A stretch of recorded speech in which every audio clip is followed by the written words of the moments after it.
Good day. My name is Queenie Orion Jessen from BSEC M2-A, and I will discuss with you guys what are the types of environmental pollution. But first, let us know what is environmental pollution and pollutants. So environmental pollution refers to the introduction of harmful contaminants into the environment, causing adverse effects on living organisms and natural resources. And pollutants are harmful substances released into the environment from human activities. It contributes to various forms of environmental pollution. So, environmental pollution occurs when harmful substances called pollutants enter the environment, causing damage to living things and natural resources. These pollutants, which include chemicals, gases, solid waste, and noise that came from human activities. So, since we already know what is environmental pollution and pollutants, let's proceed to the types of environmental pollution. The first type of environmental pollution is air pollution. Air pollution refers to the presence of harmful substances or pollutants in the air, originating from various human activities and natural sources which can have detrimental effects on human health and the environment. So, environmental pollution happens when the harmful substances enter the air that causes by the human activities and natural sources that will badly affect human health and the environment. So I listed some common pollutants that could affect the air pollution. So these are gaseous pollutants, particulate matter, persistent organic pollutants, and toxic heavy metals. So gaseous pollutants are harmful gases like sulfur dioxide, nitrogen dioxide, carbon monoxide, ozone, and volatile organic compounds that come from burning fossil fuels, factories, and vehicles. In particulate matter, these are tiny particles like PM10 and PM2.5 from factories, vehicles, construction, and natural sources like dust and wildfires. And persistent organic pollutants, these are the dangerous chemicals like dioxin, furans, and PCBs from pesticide, industrial waste, and burning materials. Lastly, the toxic heavy metals. Metals like lead, mercury, cadmium, and nickel that came from factories, mining, and burning fossil fuels. So, air pollution can harm both human health and the environment. Its effects on human health are respiratory diseases that causes issues like asthma and bronchitis, and in heart problems that can lead to heart diseases, in nervous system that affects the brain and nerves, and also in cancer that increases the chance of cancer from harmful substances. And its effects on the environment are soil and water pollution. Air pollution pollutes soil and water, damage to plants and ecosystems, hurt plants and disrupts natural system. Acid rain causes soil and water to become more acidic, and also a biodiversity loss, harms wildlife and reduces the variety of life. So to reduce this air pollution, we need to work together by cutting down emissions from cars and factories. Kay mao man jud ni siya ang hinungdan maong magka-air pollution tungod sa mga ipang hatag ani nga mga harmful chemicals. harmful substances or pollutants. So, therefore, we should use cleaner technologies and practice sustainable habits. So, let's proceed to the second type of environmental pollution, which is called water pollution. Water pollution refers to the contamination of natural water bodies such as rivers, lakes, oceans, and groundwater by harmful substances like chemicals or microorganisms, leading to a degradation of water quality that poses risk to human health and the environment.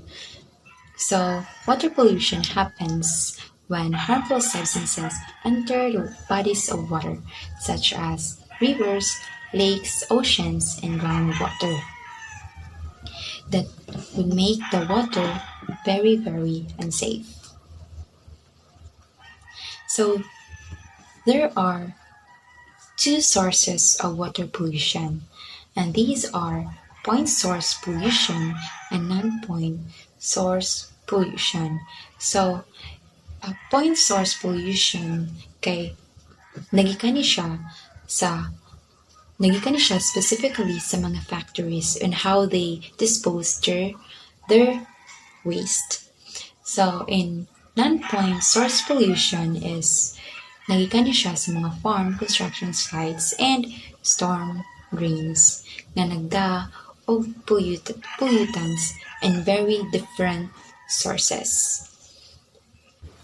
So, water pollution both affects human health and the environment.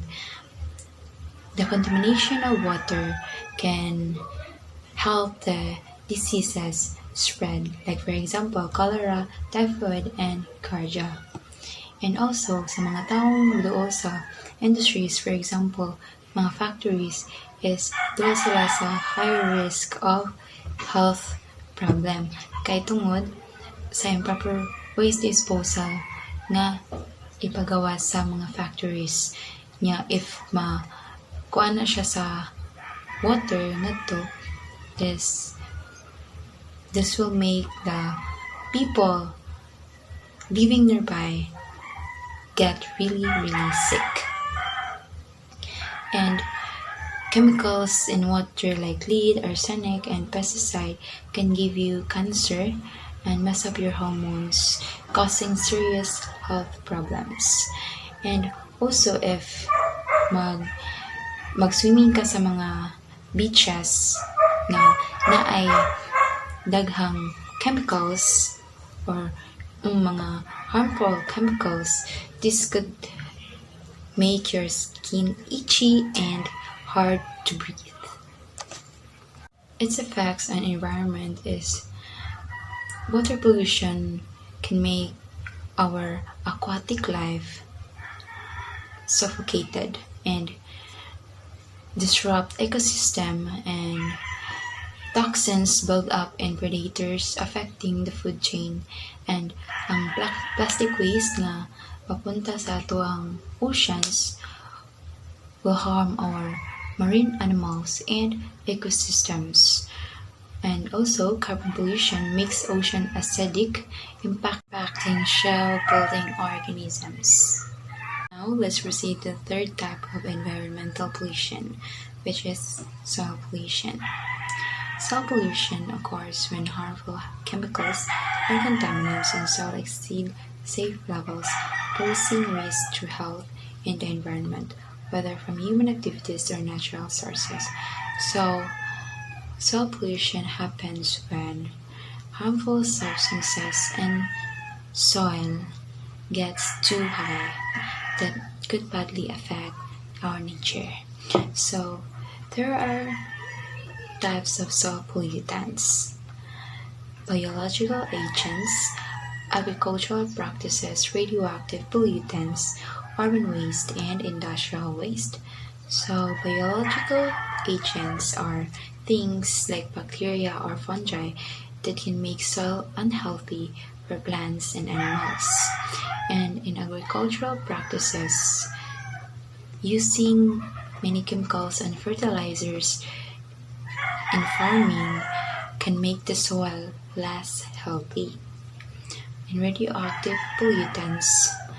Some soils have too much radiation which can dangerous be for living. Urban waste. Trash and chemicals from cities can end up in soil, making it polluted. So, ang mga basura nga gikan sa cities is if i-dump siya sa lugar nga which is butan nato sa bukid nga ibutang dito sa yuta, makakos na siya para mapuyutan ato ang soil. Industrial waste. Factories can release harmful chemicals into the soil, making it also unhealthy. So, there are some examples of soil contaminants. Lead, mercury, arsenic, copper, zinc, nickel. These metals can harm plants, animals, and humans if they're in the soil in high amounts. Kanisang polyaromatic hydrocarbons, mao siya ang chemicals nga mugawas from burning woods, and mao ni siya makakuwasad ni siya para magka-problema ta sa atong health. And herbicides and insecticides, these are chemicals that used to kill weeds and bugs that can be harmful for living things. So let's proceed to the consequences for agriculture, biodiversity, and groundwater quality. And so in agriculture is makakos ang soil pollution para dili motubo ang tanom sa soil. And if motubo ni siya sa polluted soil ang plants, is ig-harvest niya is pwede ni siya magdala of toxins which is bad for human health. And next is biodiversity. Ang soil pollution is makakos ni siya para maguba ang habitat sa mga species, leading them to find another place to live. So in groundwater quality,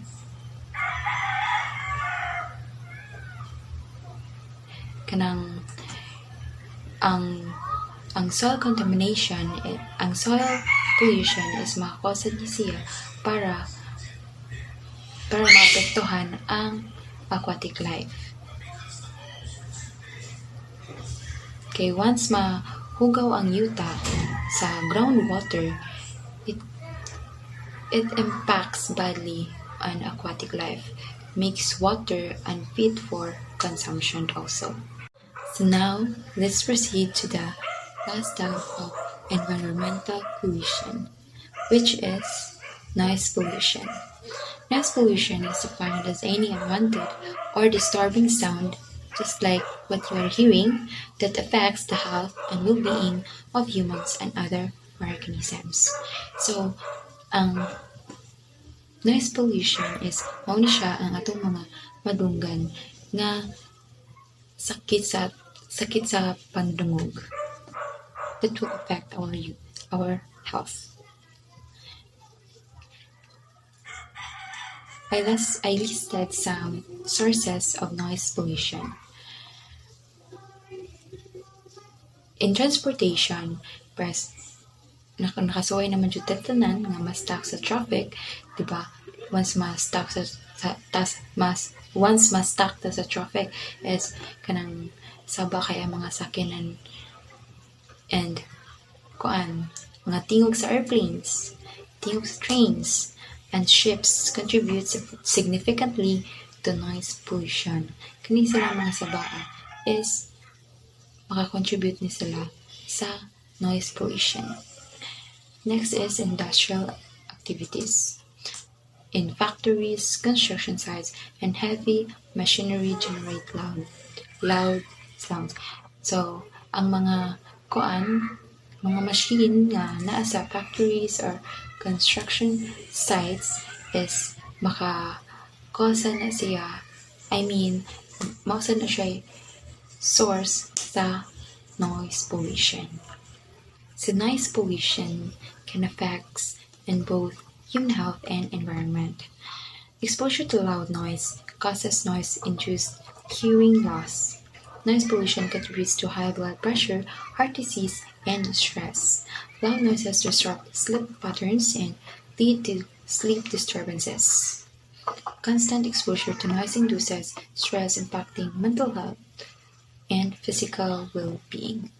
So, ang noise pollution day is makakos ni siya para mawad-an taog hearing.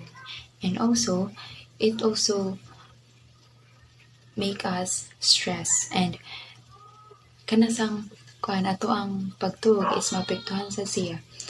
Kaya like for example, nagpuyo ka sa kilid sa karsada, tapos night is time of sleeping, then magsige ka kamata-mata tungod sa kasabang giproduce sa mga sakyanan.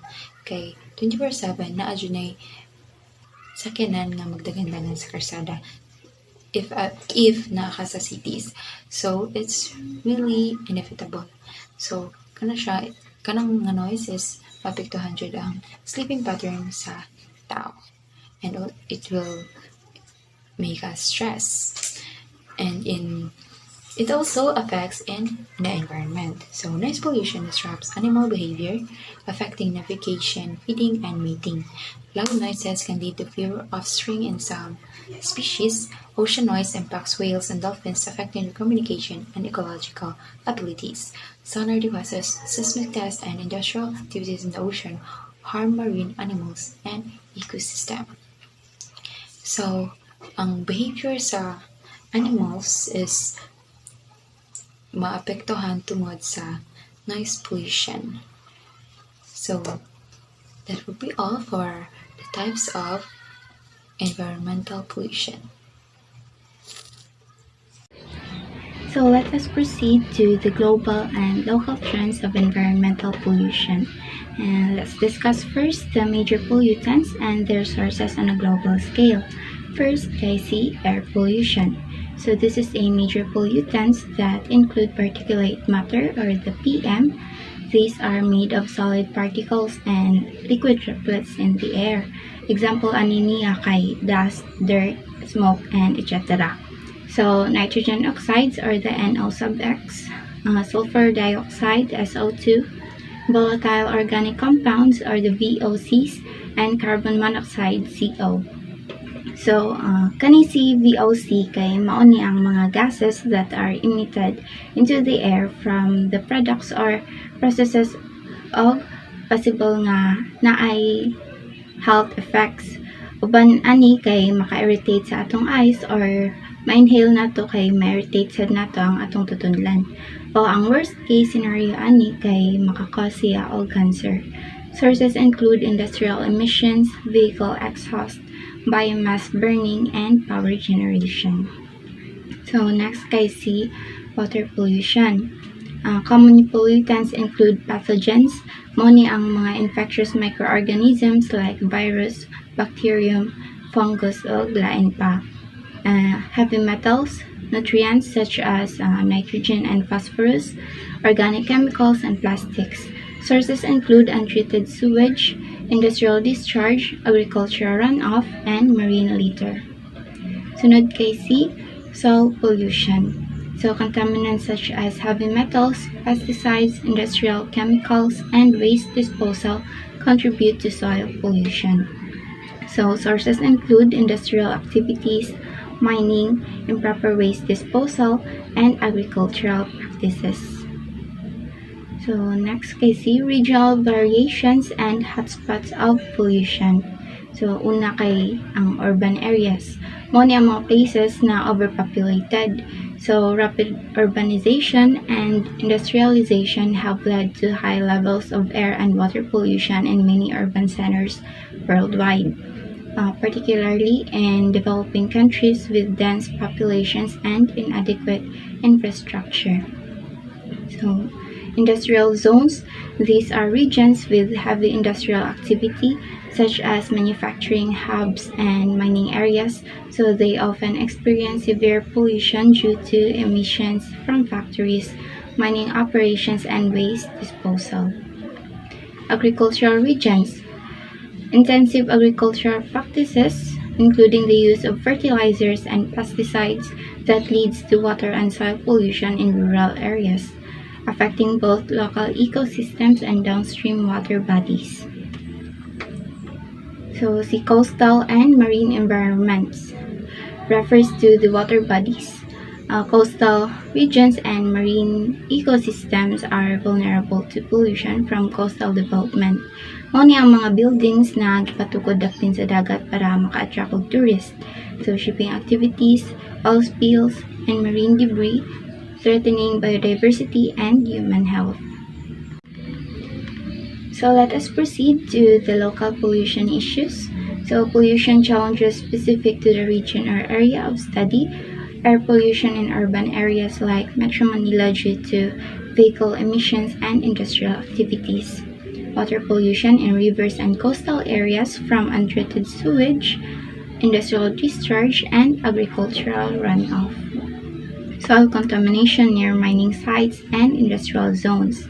Solid waste pollution, particularly in densely populated urban areas with inadequate waste management infrastructure. So, examples of significant pollution incidents. So, una kay Simar Copper Mine disaster, which happened in Marinduque, Philippines. So, in 1996, a tailings dam failure at the Mark Copper mining site released millions of tons of mine tailings into the Boak River, so causing extensive environmental damage and affecting local communities' health and livelihoods. So, kaning si Marinduque kay mao ni siya isa ni siya ka island wherein ang mga locals kay nag-rely sa pagsasaka ug pangingisda. Mao na ang ilahang panginabuhi. So, pagkahitabuan ning Mark Copper mining disaster, serious health and environmental problems have placed the community at risk. Daw gid kayo sa problema kay ang Boak River na ilang pinaka-source para mangisda, makuha og tubig kay na-poison tungod sa mga mine waste. So, this disaster made a lot of people very sad and angry because it ruined their land and water. So the government had to bring food and clean water to the people because they couldn't use their own anymore. So it was a big mess that showed how important it is to be careful with the environment, especially when digging for shiny rock. Sunod kasi the Great Pacific Garbage Patch. So this is located in the North Pacific Ocean. This vast accumulation of marine debris, primarily consisting of plastic waste, highlights the global issue of marine pollution and its impacts on marine life and ecosystems. So have you ever wondered kung asa ni nagtapok ang mga plastic waste na gipanglabay nato sa water bodies? So nagtapok din siya dira sa North Pacific Ocean, na gitawag nilang the Great Pacific Garbage Patch. So why man naabot sa North Pacific Ocean ang atong mga hugaw? So that is because our ocean is big circular currents na gitawag nato na gyres. So this acts like a slow-moving whirlpools. So these currents gather up all the floating trash and keep it swirling around in one place. Mao nagpile up ang atong mga basura dito. So this garbage patch is a big problem kaya this endangers marine life sa atong water bodies. So this hurts them physically. They can get tangled up in bigger pieces of trash like nets or ropes, which can hurt them or make it hard for them to move. So makakaon sad sila og mga plastics na ilang pagtuo kay pagkaon to nila. So we all need to be careful with our trash, recycle more, and use less plastic so we can keep our oceans clean and safe for all the sea creatures. Hello. By the way, my report is all about environmental consequences of pollution. First, first of environmental consequences is the degradation of ecosystem. This is about the destruction of the coral reef and also the deforestation, which through dynamite fishing, our ecosystem or our coral reef are destroyed, many people use dynamites to destroy our sea, all our coral reef. The second is the lost biodiversity and habitat destruction. This is all about which contributes the major threats to biodiversity. Example of this is the hunting and fire. Through another forest because of the destruction, and we need to prevent this. We will plant more trees to save other animals and we gain more their living and their home. The last one is the climate change implication. We all know climate change affects all regions around the world. As of now, we are encountered the heat like the sun. It's so hot, and sometimes in the month of December we feel cold and rainy days like that. Next is about the impacts health of humans. First, respiratory disease from air pollution. Respiratory disease, example of that are cardiovascular disease, chronic disease, and chronic kidney disease. These are diseases which we encountered inside our body because of the air pollution. It can also give us difficult in breathing. Next is the waterborne illnesses and contamination related health issue. These caused by recreational or drinking water contaminated by disease causing microbes. And the last one is all about the long-term health risk, which is example cancer and neurological disorders. We all know that cancer has no cure. Some people die because of cancer due to their stage and they can survive. Now let's tackle about the regulatory framework and mitigation strategies for environmental problems. So key legislation addressing different types of pollution. So daghan og mga balaod na nag-exist para sa kasaganahan sa atong environment. Pero naglista ra kog 5. These are common acts uban ani kay makita nato sa atong barangay na gipambuhat nila to maintain the cleanliness of our surroundings. So, una kay ang Clean Air of Republic Act 8749. So, nag-regulate sa mga emissions gikan sa mga sakyanan, pabrika o uban pa na mga tinubdan sa pollution. So, sunod kay si Clean Water of Republic Act 9275. So, nag-regulate sa paglabay sa mga hugaw o pollutants ngadto sa tubig sapa, suba o sa dagat.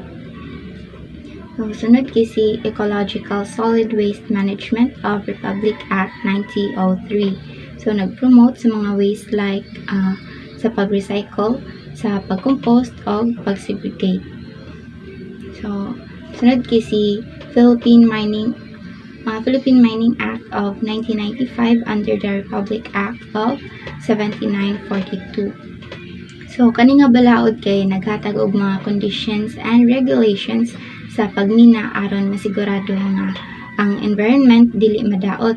So, prevention ni sa nahitabo aton sa mga copper mining disaster.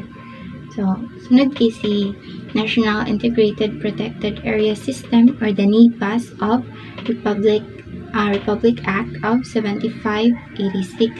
So, mao ni na balaod ang nagprotect sa atong biodiversity o natural resources aron masiguro ang ilang pagpadayon.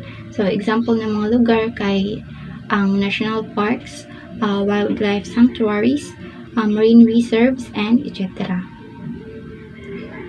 Proceed ta kay pollution prevention and control measures. So, technologies for reducing emissions and waste. So, here are some examples of innovative technologies that can help protect our environment o ma-maintain ang clean and healthy nga palibot. So, air pollution control technologies. So this includes emission control devices such as scrubbers, catalytic converters, and particulate matter filters to reduce air pollutants from industrial processes and vehicles. Sunod kasi wastewater treatment system. So employ various technologies such as biological treatment, chemical oxidation, and membrane filtration to remove contaminants from wastewater before discharge. So the solid waste management technologies. So this includes recycling, composting, and waste to energy technologies to reduce the volume of solid waste and minimize environmental impacts. So sustainable practices in industry, agriculture, and transportation. So mao ni ang isa sa mga gipambuhat ron sa mga tao para ma-maintain ang kalimpyo o ka-healthy sa atong palibot. So adopting cleaner production methods, resource efficiency measures, and pollution prevention techniques can reduce emissions and waste generation in industries. So implementing sustainable agriculture practices such as organic farming, integrated pest management, and soil conservation helps minimize agricultural pollution from pesticides, fertilizers, and soil erosion. So, lastly, promoting public transportation, electric vehicles, and non-motorized modes of transport, as well as improving fuel quality and vehicle efficiency can reduce emissions and congestions related to pollution. So, community involvement and public awareness campaigns. So, promoting environmental literacy and awareness through formal education programs and public campaigns and community workshops, providing training and technical assistance to communities, local authorities, and industry stakeholders on pollution prevention and environmental management practices. Engaging local communities in monitoring environmental quality and reporting pollution incidents can help identify pollution hotspots and inform decision making. Lastly, supporting grassroots movements, environmental NGOs, and citizen-led initiatives advocating for stronger environmental regulations, pollution control measures, and sustainable development practices. So, to summarize everything, today's environmental problems such as climate change, pollution, and biodiversity loss are deeply interconnected and primarily driven by human activities. So, pollution affects air, water, and soil quality, posing health risks and harming ecosystem. And see biodiversity loss due to habitat destruction and pollution. This reduces ecosystems resilience. So, addressing these challenges requires global cooperation, sustainable practices, and increased public awareness and education.